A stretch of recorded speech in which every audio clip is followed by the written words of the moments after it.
सांगितली आहे. तर ती साधन विषय आपला चाललेला होता. साधन विषय असा की तसं जर पाहिलं तर जी गोष्ट अप्राप्त आहे तर त्या गोष्टीसाठी समजा आपल्याला जो पैसे नाहीत, आपल्याला पैसे मिळवायचे आहेत, त्यासाठी साधनाची गरज आहे. आपल्या बाजारातून वस्तू आपल्याला आणायची आहे, त्यासाठी साधनाची गरज आहे. परंतु जी गोष्ट प्राप्तच आहे, आता आत्मा कोण आणायचा आहे का, आत्मा यायचा आहे का, तो घ्यायचा आहे का, तर ते म्हणून कसं आहे तर आत्म्याबद्दल म्हणजे साधन जे आहे तसं पाहिलं तर आत्मप्राप्ती करता कोणतंही साधन सांगितलेलं नाही. तर ही जी सगळी साधनं सांगितली तर ही साधनं कशा करता आहेत तर आत्म्याच्या प्राप्ती करता एकही, कारण आपणच आत्मा आहोत. तो आत्मा परमात्मा अर्जुना मी नसे ऐसा कवना ठाऊ असे परी प्राणियांचे दैव कैसे ने देखते माते. म्हणजे मी सर्वत्र आहे, जे सर्वत्र सर्वई देही. आत्मा कसा आहे सर्वत्र सर्वई देही आणि जया करिताही गातो नाही आणि ते विश्वात्मक तू पाही चैतन्य एक. तर अशा प्रकारचा तो परमात्मा सांगितला आहे, ज्याचा किती विशेष गोष्ट आहे. आणि हे जर कळलं, आता नुसतं आपल्याला शब्दानं कळून उपयोगाचं नाही. शब्दाने जर कळलं असतं तर विषय फार वेगळा होता. आणि म्हणून तर काय सांगितलं पहा, आत्मा हा अमर. माणूस सुखी दुःखी का होतो तर आपल्याला असं वाटतं माझी काही हानी होणार, माझं किंवा संकट कोसळणार, माझी हानी होणार, दुःखाचा डोंगर माझ्यावर कोसळणार, असं म्हणून माणूस काय होतो भयभीत होतो आणि दुःखी होतो. परंतु आपण जर आत्मा आहोत, जंगलामध्ये वाघ फिरतो, हत्ती सुद्धा कल्पना राहतात, हरण कल्पना राहतात, इतर पशु कल्पना राहतात, परंतु वाघ आणि सिंह मात्र कसे ते मात्र कळपणे राहत नाही. तो मात्र एकटाच बिनधास असतो वाघ, कारण त्याला कोणाची भीती नाही. मग ह्या जगामध्ये जर द्वैत आणि अद्वैत आपल्याला विचार करायचा आहे, द्वैताचा अद्वैताचा विचार करायचा आहे. शास्त्राने अद्वैत सांगितलेला आहे आणि अद्वैत सिद्धांतच काय करतो आपल्याला तर ह्या मोक्षापर्यंत घेऊन जातो, आत्मसुखापर्यंत घेऊन जातो. कोणता अद्वैत सिद्धांत. आणि म्हणून द्वैत हे घातक आहे, द्वैत हे दुःखदायक आहे. द्वैत हा अज्ञानाचा विषय आहे. अज्ञानाला द्वैत आहे, त्याला काही सांगावं लागत नाही, द्वैताचा अभ्यास करावा लागत नाही. द्वैत हे तर आपल्या नसानसामध्ये द्वैत भरलेला आहे, परंतु अद्वैत आपल्याला कळत नाही. अद्वैत आपल्या बुद्धीमध्ये अजून स्थापित झालेलं नाही. आणि आपल्याला काय करायचंय तर ह्या द्वैत आपल्या बुद्धीमध्ये काढून टाकायचंय आणि अद्वैताची स्थापना आपल्या बुद्धीमध्ये करायची, अद्वैताचा निश्चय आपल्याला करायचा आहे. मग आपल्याला भीती वाटते, परंतु आपल्या कधी भीती वाटते का? समोरून वाघ आपण पाहिला तर माणसाला भीती वाटते, सर्प पाहिला भीती वाटते, चोर जर पाहिला भीती वाटते, परंतु आपल्या कधी स्वतःला भीती वाटते का? आपल्याला भीती वाटत नाही. एखादा कुत्रा असतो दारातला मोठा बलाढ्य, त्या कुत्र्याची भीती येणाऱ्या जाणाऱ्या असते, परंतु त्या मालकाला त्या कुत्र्याची भीती आहे का? जे कुत्र अगदी तुटून पडतो येणाऱ्या माणसावर, परंतु मालकाला मात्र त्याची भीती नसते. मग कारण काय आहे तर तो कुत्रा कसा असतो तर मालकाच्या अधीन असतो, मालकाच्या कुत्रा अधीन असतो. मग सगळ्यात मोठं दुःख यामध्ये कशाचं आहे? सगळ्यात मोठं दुःख जर आपण मानलं, सगळ्यात मोठं दुःख तर ते सगळ्यात मोठं दुःख आहे मृत्यूचं दुःख आहे. याच्याकरता तत्वज्ञानाची गरज काय? मृत्यूचं दुःख सगळ्यात जास्त आहे. माणूस त्या कल्पनेनेच का होतो, मृत्यूच्या कल्पनेनेच माणसाला का होतं तर माणसाला मृत्यूला पावतो. मृत्यूच्या भीतीनं, नसलेल्या भीतीनं तो मृत्यूला प्राप्त होतो. आणि त्याला सगळं म्हणतं तुला त्रैलोक्याचं, तुला सगळं काही देतो, त्रैलोक्याचं राज्य देतो, संपत्ती देतो, पाहिजे ते ऐश्वर्य देतो आणि त्याच्याबरोबर तुला मृत्यूही देतो. तर माणसाला जमीन का नाही का, सगळ्याबरोबर तुला मृत्यूही देतो. पण मग त्याचा काय उपयोग आहे? कर्कटीचं उदाहरण तुम्हाला माहिती आहे, किती सुंदर दृष्टांत आहे कर्कटीचा. ती कर्कटी राक्षसी होती. पहा म्हणजे साधनामध्ये किती सामर्थ्य असतं. आपल्यामध्ये सामर्थ्य आहे. भगवंताने अर्जुनाला विचारलं, देव सांगत होते, ते आत्मज्ञानाचं वर्णन भगवंत करत होते. त्या आत्मज्ञानाचं वरून ऐकून ऐकून ऐकून अजून थक्क झाला, आश्चर्यचकित झाला. आणि खरंच आश्चर्यचकित करणारं वन अजून आत्मा आपण घालच पाहिलेली आहे. आपलं गाढव पाहिलं कसं वाटतं, डुक्कर पाहिलं कसं वाटतं, आणि मोर पाहिलं कसं वाटतं, मोर पाहिलं कसं वाटतं. मग तसं हे आत्मज्ञान कसं आहे तर आश्चर्यवत वदती कश्चित येनम, आश्चर्यवत पश्यती कश्चित येनम. अशा प्रकारचा आत्मा म्हणजेच आश्चर्य आहे. तो कसा आहे आणि म्हणून आश्चर्य कारक तो आहे. आणि त्या परमात्म्याची आता राणी आणि त्या राणीची दासी. मग त्या राणीचं वैभव किती, दासीचं वैभव किती नाही का. राणीचं वैभव किती आणि दासीचं वैभव किती.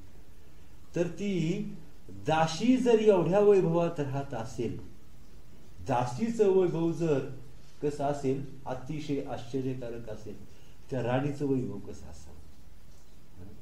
मग तशा प्रकारे त्या मायेची शक्ती जर एवढी आहे तर त्या परमात्म्याची शक्ती किती असली पाहिजे.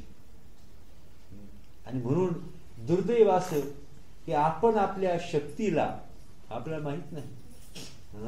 कसं आहे, ज्याशी नाही पाठ आणि पोट आहे का भगवंताला काय. ज्याशी नाही पाठ आणि पोट, पुढं काय करी त्रैलोक्याचा एकच गोट नाही का. असा तो परमात्मा ज्याशी पाठ नाही, ज्याशी नाही पाठ आणि पोट, पण करी त्रैलोक्याचा एकच गोट. सगळे एवढे मोठे समुद्र आहेत, एवढे समुद्र आहेत, एका घोटात संपून टाक.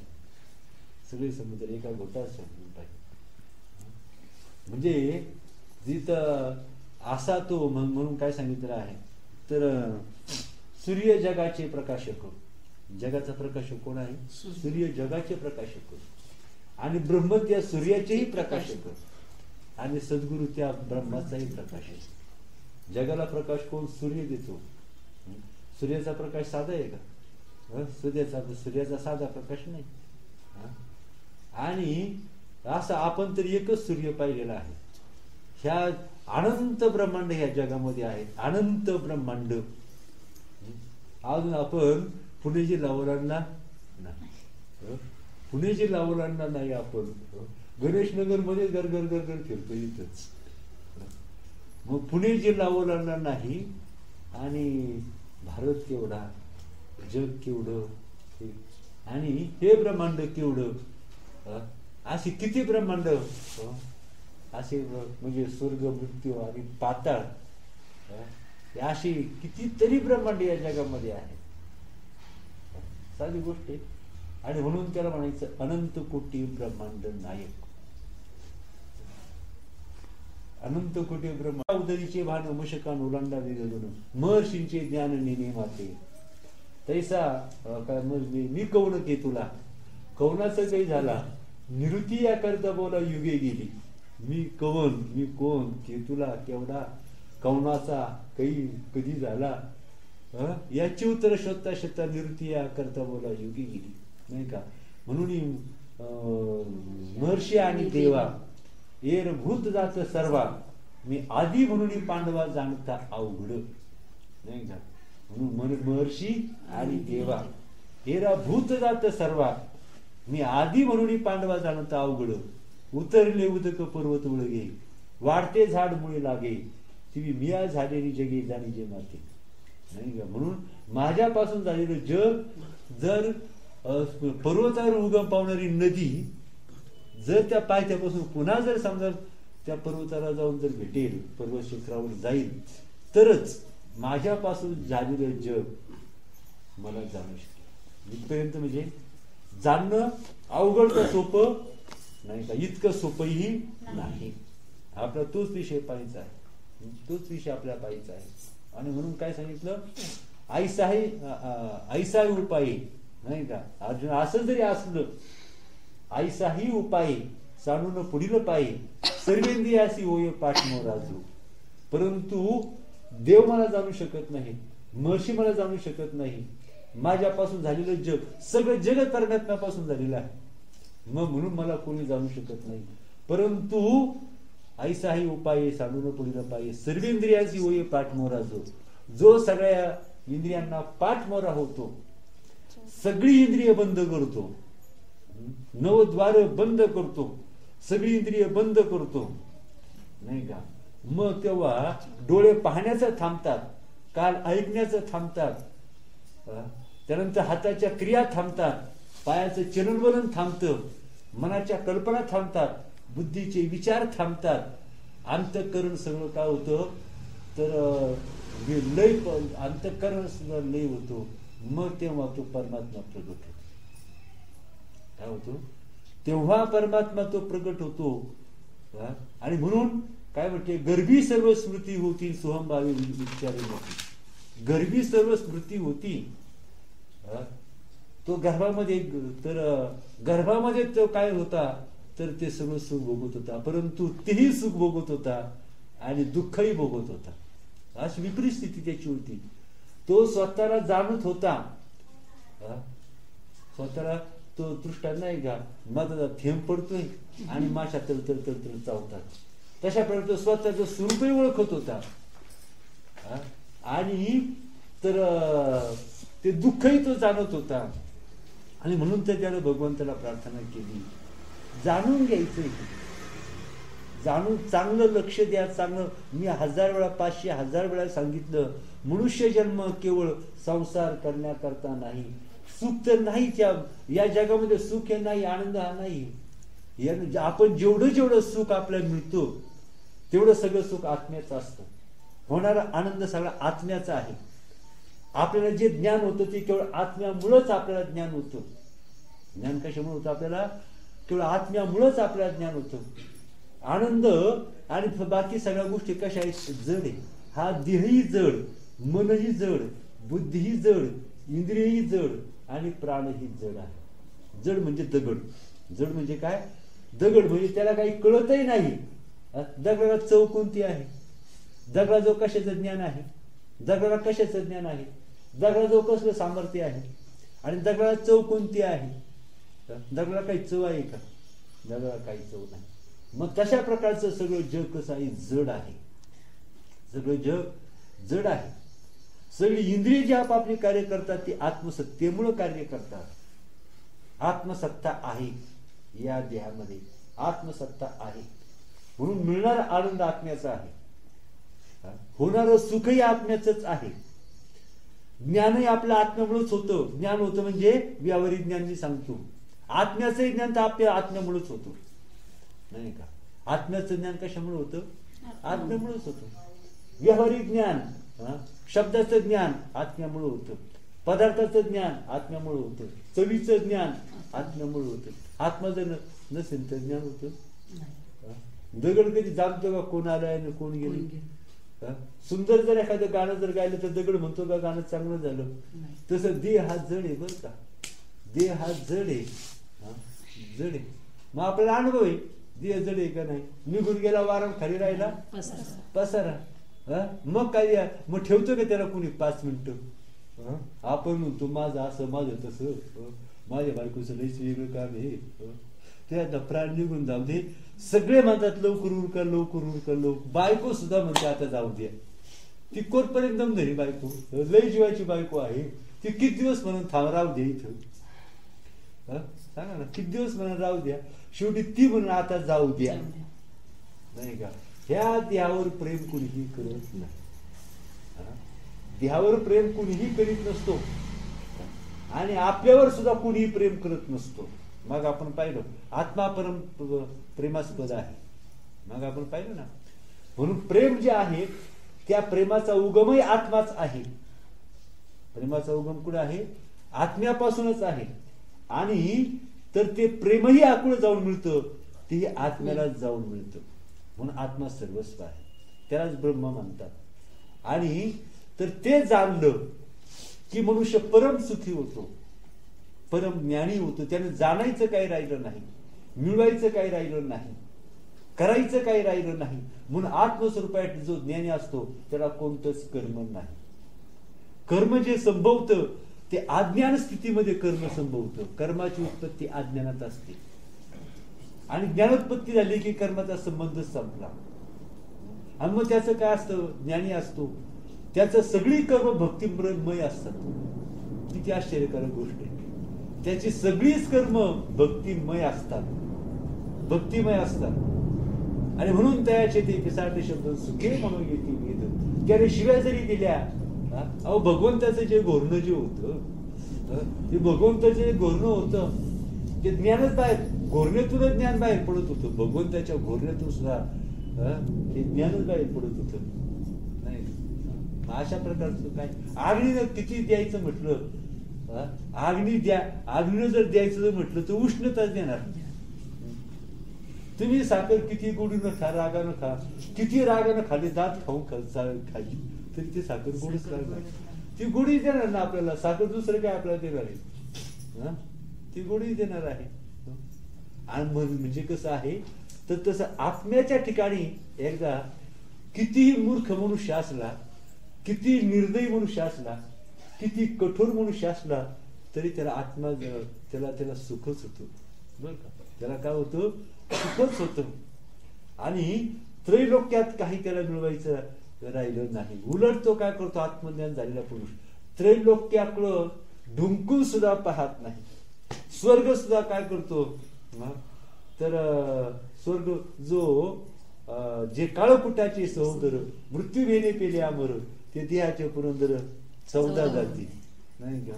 असे परंतु आत्मज्ञानी त्या मार्कंड्याने आपले ते बगदाला ऋषी होते, काय हरकत नाही सांगतो. बगदाला ऋषी तर त्यांनी जेव्हा पांडवांनी अश्वमेध यज्ञ करायचं त्यांनी चाललेलं होतं आणि अश्वमेध यज्ञ करण्याकरता तर सगळ्या पृथ्वीवर सगळ्या राज्याला जिंकायचं, भगवंत बरोबर निघाले होते. अपार संपत्ती मिळवली पराक्रमाच्या जोरावर. तुम्हाला आज नाही सांगतो, आता जास्त सांगायला वेळ नाही. परंतु अर्जुनाने जो एवढा पराक्रम केला, तो पराक्रम सुद्धा कशाच्या बळावर केला तर भगवंताचं सामर्थ्य होतं, भगवंताची कृपा होती. जेव्हा भगवंत निजधामाला निघून गेले, भगवंत निजधामाला निघून गेले आणि मग अर्जुनानं काय केलं तर भगवंताच्या देवश्रिया जेवढ्या होत्या, जेवढी साधन संपत्ती होती, जेवढं काही धनधान्य काय होतं ते त्यानं द्वारकेतून उचललं आणि ते हस्तिनापूरला आणत होता. मध्ये त्या भिल्लांनी अडवलं. त्या ज्या स्त्रिया होत्या त्या स्त्रियांना पळवून नेऊ लागले नाही का. अर्जुनाच्या समोर त्या स्त्रियांना पळवून अर्जुनाने धनुष्य लावलं, पण त्याला त्याचा बाणच धनुष्यातून त्याची सगळी शक्ती संपली. धनुष्यातून बाणच निघेना. हे जे बाण जे निघले ते वाकडे तिकडे कशी जाण्यात म्हणजे मेलेल्या सापासारखी स्थिती. ते बाण जे होते मेलेल्या सापासारखे झाले अर्जुनाच्या धनुष्यातले बाण. आणि मग त्याला कळून चुकलं की आपण एवढा मोठा पराक्रम केला तर ती सत्ता कोणाची होती, आपली सत्ता नव्हती, ती भगवंताची सत्ता होती. म्हणून किती मोठा बुद्धिमंत किंवा शक्तिमान असो, आत्म्याच्या शक्तीवर तो चालत असतो. म्हणून मी आता काय सांगत होतो, बगदालभ्य सांगत होतो. अपार संपत्ती मिळवली अर्जुनाला, पांडवांना गर्व झाला, आम्ही किती संपत्ती मिळवली, आम्ही किती सामर्थ्य संपन्न आहोत आणि किती संपत्ती आमच्याजवळ आहे. त्याचा गर्व घालवण्याकरता, त्याला जागेवर आणण्याकरता भगवंताने ठरवलं म्हणे आपण असं करू, आपण जवळून चाललो आहोत, इथे एक ऋषी राहतात बगदालभ्य नावाचे ऋषी जवळ, आपण त्याचं दर्शन घेऊन जाऊ. आणि म्हणून बगदालभ्याचं दर्शन घ्यायला गेले. आणि तर एक वडाचं प्रचंड झाड होतं, त्या वडाच्या झाडाच्या पानावर ते बगदालभ्य मोठं पान होतं, त्या पानावर बसली होती बगदालभ्य ऋषी आणि तिथं ध्यान धारणा करत होते, आत्मचिंतन. पानावर बसून अरे पाय म्हटलं, पानावर बसलीच कशी, हे पान वाकत कसं नाही, पान तुटत कसं नाही, करील ते काय म्हणे. आणि तिथूनच त्याने दर्शन घेतलं आणि त्यांना गप्पा मारल्या, बरंचसं बोलणं झालं. मग तेव्हा अर्जुनाने विचारलं की तुम्ही घर का बांधत नाही, एवढं असं म्हणजे काढण्यापेक्षा तुम्ही एवढे म्हणे आयुष्य क्षणभंगूर आहे आणि काय घर बांधायचं, क्षणभंगूर आयुष्य म्हणजे तुम्ही इथं कधीपासून. म्हटले तसं काही सांगता येणार नाही, परंतु मी म्हणे जवळजवळ शेकडो लोमश पाहिले, शेकडो लोमश ऋषी असे होते बरं का. त्यांचा एक युग झालं का त्यांचा देहाचा एक केस गळून पडायचा लोमश ऋषींचा. आणि म्हणे मी असे शेकडो लोमश ऋषी पाहिले आणि जवळजवळ 20 ब्रह्मदेव पाहिले. आणि मार्कंडेय किती पाहिले त्याचा तपास नाही. आणि ते काय म्हणतात आयुष्य क्षणभंगुर आहे आणि गरवायचं कशाला भानगडीत पडायचं नाही का.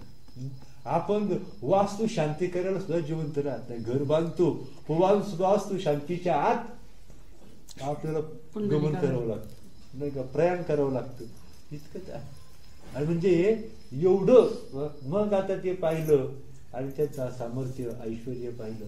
मग अर्जुनाचा अहंकार तशा नसताना भासतात मग त्याची उत्पत्ती होते आणि नाश होतो. तर जर पाहिलं तर नाश होतो का त्या वस्तूंचा? नाश होतो का? त्यांची उत्पत्ती होत नाही आणि नाशही होत नाही.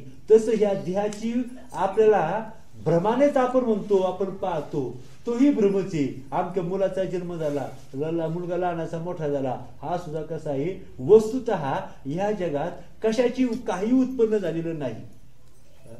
पुढं आपण म्हणतो देहाच्या आता आहे सिद्धांत आहे, देहाच्या निराशे पाविजे या ठाया माझी आईची काया जवळ नोही. जोवरी नाही निरसला देह तोवरी अवघे संसारिक. जोपर्यंत देहाचा निराश केलेला नाही. देहाचा निराश म्हणजे काय? जगाचा निराश म्हणजे काय? विचार करा आता. देहाचा निराश, ज्याच्या देहाचा निराश झालेला आहे त्याला आत्मज्ञानाची प्राप्ती होते. ज्यानं जगाचा निराश केलेला आहे त्याला ब्रह्मज्ञानाची प्राप्ती त्याला होते. मग देहाचा निराश करायचा आहे आणि जगाचा निराश करायचा आहे. नुसतं वाचून वाचून नाही. काय आहे? विहीर खोदायची म्हणजे पाणी लागलं पाहिजे. डॉक्टरकडे जायचं, ट्रीटमेंट घ्यायची म्हणजे आजार बरा व्हायला पाहिजे.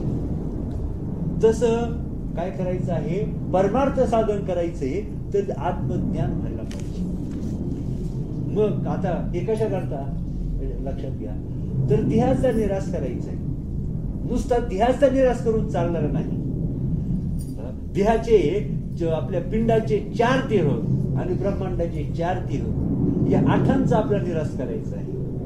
म्हणजे या जगामध्ये काहीच राहिलेलं नाही. काहीच राहिलेलं नाही. मग आता निराश म्हणजे काय? ऐका आता, निराश म्हणजे तरी काय? आता प्रमाण सांगितलं देहाच्या निराशे पाविली या ठाया माझी आईची काया जगत होती. मग जेव्हा हा देह माझा नाही, देहाचं तादात्म्य सुटलं का त्याचं चित्त एकदा आत्मस्वरूपाकडे लागलं.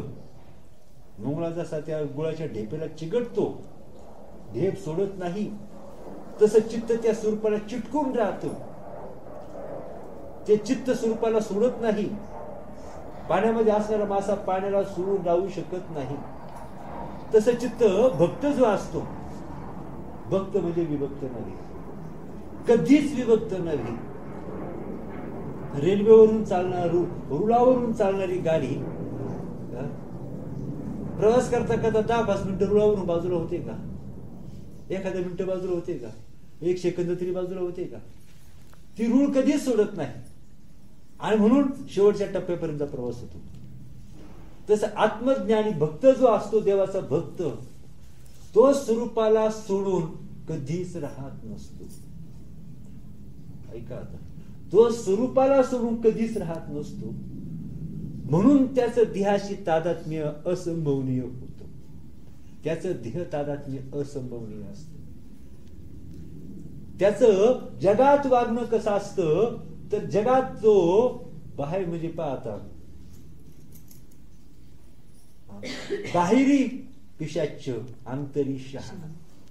तो कसा असतो? बाहेरून पिशाच्या सारखा असतो, आतमध्ये शहाणा तो असतो. आत्मस्वरूपाला सोडून भक्त म्हणजे नव्हे विभक्त. 1 सेकंद सोडून तो झोपेत सुद्धा तो स्वरूपाला सोडत नाही. म्हणून त्याला सुषुप्ती नसते, जागृती नसते आणि स्वप्न सुद्धा त्याला नसतं. तिन्ही अवस्था अज्ञानाच्या तिन्ही अवस्था. ज्ञानाची पुढची अवस्था असते ती तुरी अवस्था आहे. तुरीच्याही पलीकडं ही स्वरूप स्थिती आहे. तुरीच्याही पलीकडं स्वरूप स्थिती आहे. म्हणून इथं तुर्यातीत व्हायचं आहे. 3 देहाचा संबंध सुटला तर तुरी अवस्था प्राप्त होते. 3 देहाचा ज्याचा संबंध सुटलेला आहे तो तुर्येमध्ये जातो. 3 देहाचा संबंध सुटलेला आहे आणि ज्याला स्मरणच उरलेलं नाही, कशाचं? जगाचं स्मरण उरलेलं नाही, देहाचं स्मरण उरलेलं नाही, तो चुकून सुद्धा त्याला जसं तैसे जागे काय आहे, अंगावरी तैसे लेणे अंगावरी आज बाणे, नाही का? तैसे देह धरणे उदास यांची, नाही का? तो अलंकार काय करतो? तैसे हे सुवर्णादी लेणे अंगावरी आहाच ज्यांची, तैसे देह धरणे उदास यांची, देहाबद्दल तो उदास असतो.